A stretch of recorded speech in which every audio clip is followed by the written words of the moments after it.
would be good to do we could just get started with maybe some introductions of everybody who's on the call and Okay. then who comes up, who else comes.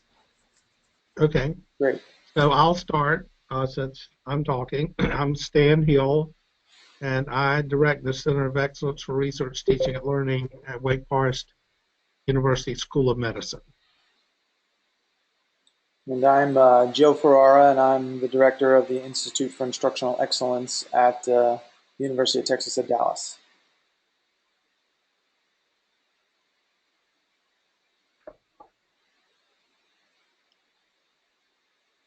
I'll go next. My name is Jeanette Miller. I'm the chair of the Education Outreach Diversity Council for the National Science Foundation EPSCoR project.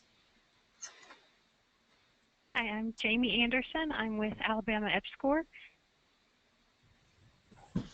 I'm Lori Bragg, and I'm the Program and Outreach Manager for Maine EPSCoR.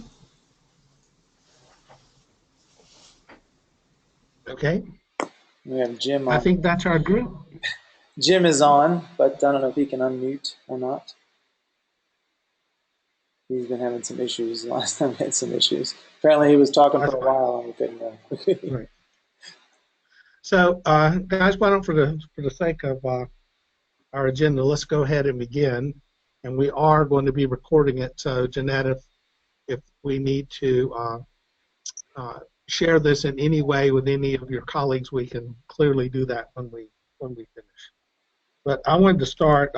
CERTL has been around for 20 years, and we were created with NSF funding. At that time, I was in the public school system and directed what was called a CPMSA grant long before the acronym STEM to get underrepresented groups into math and science professions, more immediately into higher level math and science courses. And so through the years we've been doing that, and within the last 2 years we joined partnerships with the University of Texas at Dallas.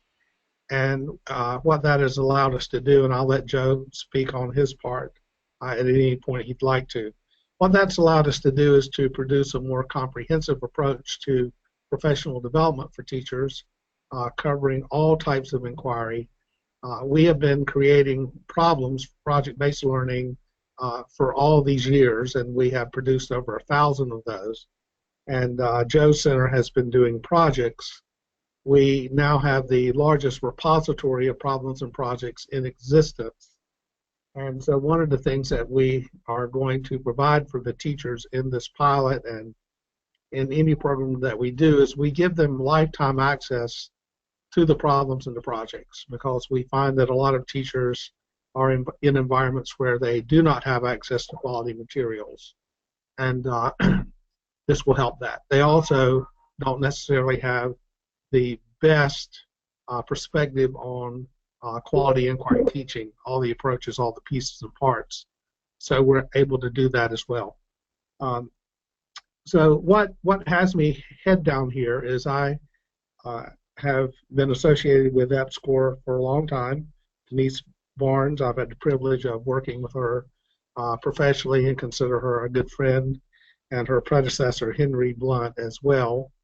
And back in the days of my school system days, I think I helped them be a voice for K-12 for the particular entities within EPSCoR.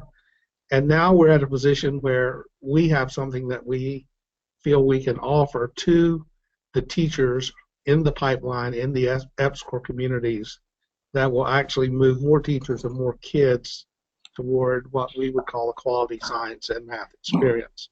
So we have convinced our two organizations, UT Dallas and the Wake Forest School of Medicine, to fund a pilot and give us the opportunity to go into one of your communities, identify a group of teachers, and engage with them, give them our training, give them our access, give them coaching along the way, and then we would take a look at the impact of that, both on their attitudes, their behavior, and hopefully even performance goals of their students, and see what type of value we can ascertain around doing this for the larger group of EPSCoR communities.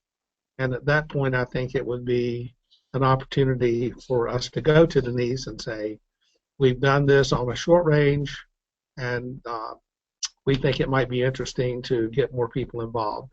Our goal is to get a lot of use of our materials and our approaches. We are both nonprofits.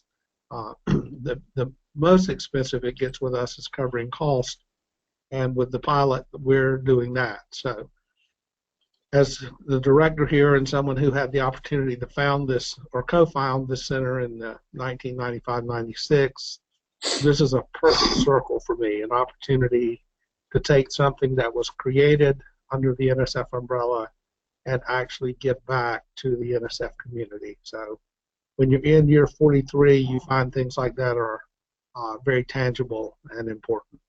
So short-range goal is to identify a site who would be willing to allow us to work with them and with the teachers in the areas that they serve to take a look at the impact that we can produce and provide in that K-12 environment.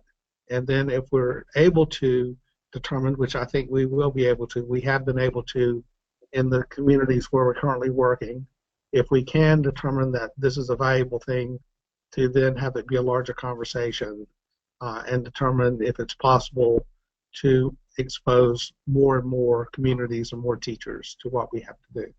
So what we have in store for you today is Joe is going to take over in a moment and talk to you about the very specific components of what we do with teachers.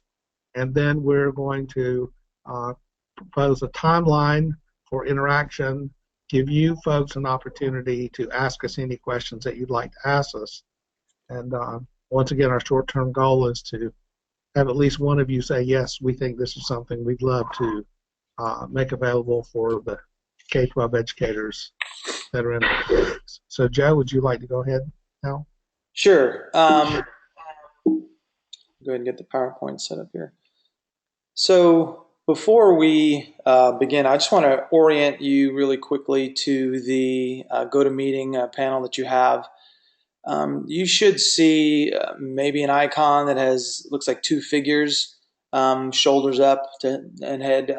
That's the chat area. If you would like to add any of a question or comments, feel free to do that. We're going to try to leave some time at the end of this so that we can field some questions. But if you have them and you put them in the chat, then that'd be make it a little bit more efficient for us to address those. And then those that we can't address because of time constraints, we'll make sure that we can send those out, the answers to those. So I'm glad that you guys broke away from your busy schedules to be with us. And I would just like to begin by framing the issue which is really driving what Stan and I are trying to do here. We visit classrooms a lot, and they can be described as very passive learning environments for kids. And if you're working with K-12 teachers and students, you've been in classrooms, you've probably experienced some of the same things. There's plenty of content being delivered, but very little is being done with it. And we think it's this idea that the accountability system in education has really driven teachers to focus on content delivery. They have so much to teach, and so they just are really laser focused on it. And the idea of bringing in skills or anything else is challenging for them and really detrimental. Could be detrimental to their teaching, and they feel the effectiveness it has on kids. But what we're seeing is that it's really negatively impacting what's happening with kids. While the content is important, if we really want the pipeline that we need, that we want kids to feed into, we need them to be learning and experiences where they're not only learning content, but they're learning it in the context of some relevant problem or issues, and then using that content and, more importantly, the skills to address these problems. So that's really the issue. That's what we're trying to do here. How can we, so this leads us to the question that we're trying to answer, or at least provide some more understanding around, is how can we provide a framework for teachers that support their need for a laser focus on content standards within an engaging, inquiry-based, relevant context for students to learn in. So that's really the question that we're asking here. And so to do this, we've developed a framework. And on this slide, you see 3 elements of the framework. I'm going to use these elements to really take us through kind of a superficial look at what we do. And the 3 elements are quality instruction. Here we're just talking about operationalizing what our definition of inquiry is and provide standards so that teachers can really do the things they need to do consistently. Coaching support, which we'll get into, and then also content resources.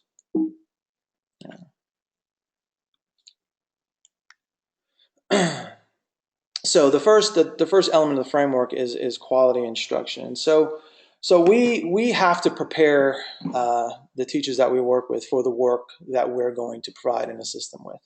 And so we do this by really operationalizing what we think quality instruction is based on research.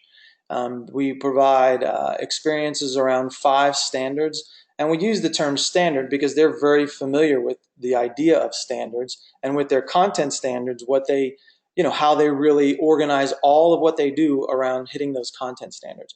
So now what we try to do is bring in quality inquiry-based learning standards, 5 simple standards that really help them kind of organize not only the content that they're focusing on, but the way they deliver it. And so what this tends to happen is it allows them opportunities and knowledge of how to bring in the skills, what they're going to do with the content.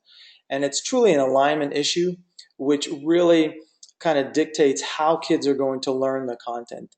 Usually state standards provide verbs that describe how kids should be using or understanding the content, and we really try to make that explicit in this model. So the other things that this does is it helps them to really foster engagement in students by making sure that there's opportunities for conversation around content, that they can easily be assessed to see how far along they are in their understanding.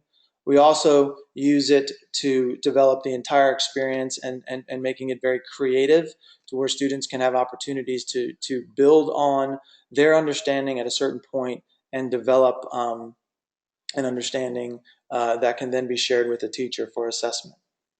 So it's a very engaging inquiry-based environment, but very structured, not different from a typical open inquiry. It's a very structured guided inquiry. And we kind of use the tagline of student-centered around teacher purpose. And that purpose is really driven by the content standards and the skills directed in the content standards. So this area of the framework really helps us to meet that issue of providing them an opportunity to be laser focused on their content standards, but also bring in the elements of the doing part.